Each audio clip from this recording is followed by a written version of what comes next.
elections are all about the people. And once again, Nigerians have demonstrated extraordinary resilience and abiding faith in democracy and the electoral process. We wish to reiterate our commitment to protecting the sanctity of the ballot and the integrity of the choices made by Nigerians at the polls. Last night, the Commission met and reviewed the processes and challenges arising from the conduct of the elections based on reports received from our state offices nationwide, as well as information harvested from our various citizens' contact platforms. The Commission acknowledges that there were places where personnel and materials did not arrive on time, resulting in delays in opening of polls. We responded by extending the voting period to compensate for the loss of time. Our reports indicate that many citizens who would have otherwise been disenfranchised had the opportunity to vote. Similarly, in spite of our best effort to enhance the functionality of the smart card readers, we experienced technical glitches in some locations.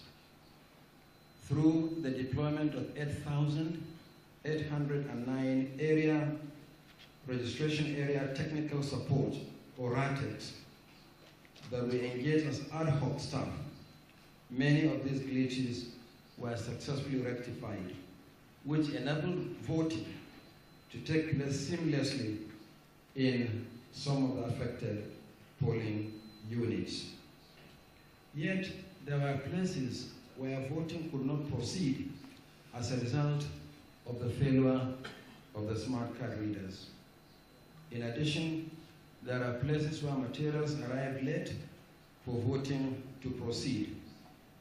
After consultation with the communities involved and in line with our regulations and guidelines, new smart card readers have been reconfigured and deployed for elections in the affected polling units. Right now, elections are either ongoing or have just been concluded in some polling units in Abia, Bayelsa, Benue, Plateau, Zamfara, and one polling unit in Binji local government area of Sokoto State, and in Kuje Area Council of the Federal Capital Territory. We are determined that the vote of every Nigerian is important and must count. We have received preliminary reports and are closely monitoring the situation in Rivers, particularly Boni and Okokuturu local government areas.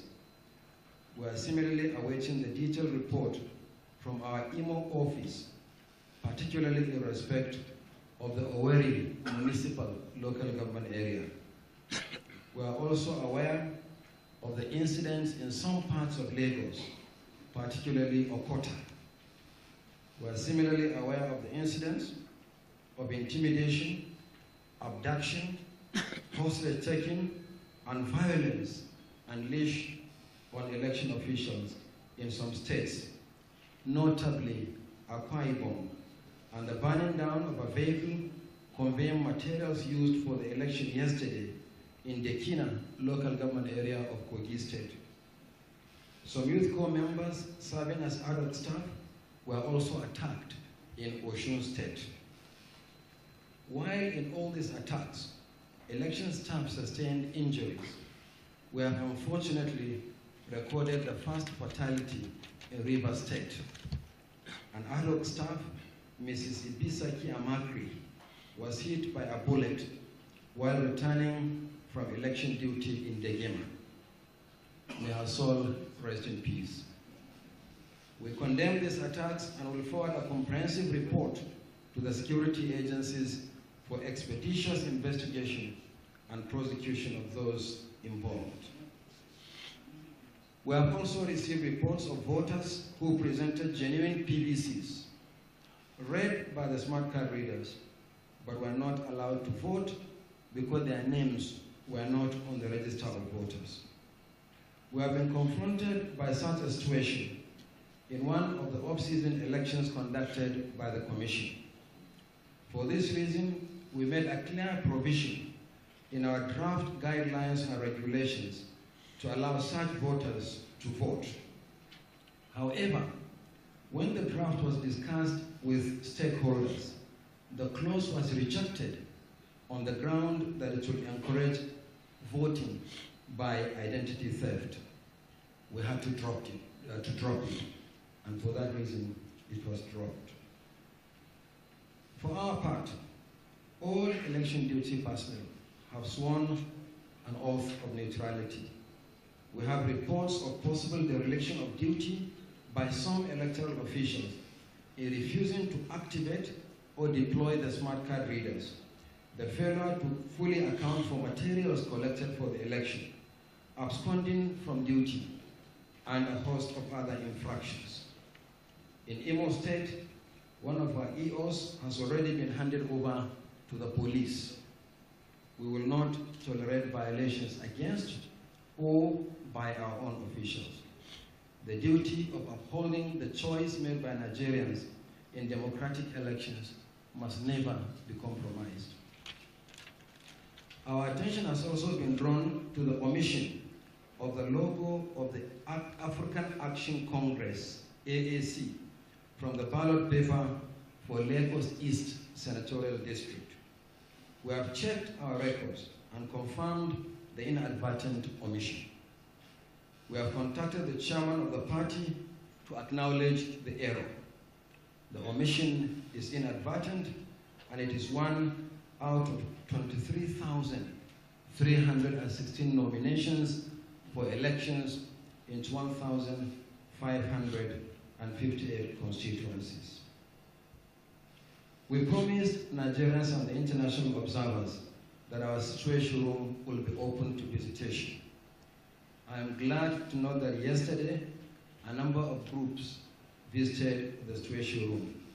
This will continue within the time allotted to the various groups for such visitation until the end of collation and declaration of the presidential election results. Meanwhile, collation of results from yesterday's elections continue nationwide. Almost all the states have concluded area collation and are now collecting results at LGA level. Some have commenced state-level collation. We expect the state collation officers for the presidential election scope to start arriving at the National Collation Center later today and early morning tomorrow. Accordingly, the National Collation Center will be officially declared open today at 6 p.m. Collation will commence as soon as the results arrive from the states. On this note, I wish to say that Ekiti State has already concluded the process. The state collation officer for the presidential election is, as we speak, on his way to Abuja with the result of the presidential election for Ekiti. Just before I came for this conference, I was also informed by our Ekiti office that they have concluded the senatorial and House of Representative elections and have since made declarations of winners. So Ekiti is the first state to make declaration, and they are on their way to Abuja with the results of the presidential election. Already, some polling unit results are in the public domain. Let me once again reiterate the position of the law that only the Independent National Electoral Commission can tally figures, announce results, and declare winners in our general election. I urge all stakeholders to strictly adhere to the provisions of the law and be circumspect in this respect. We are doing everything possible to ensure the speedy collation of results and the declaration of winners for the elections conducted yesterday. I thank you very much for your attention, I'm ready to answer a few questions, bearing in mind that we have actually to go back quickly to prepare for the formal declaration of the collection center open at 6.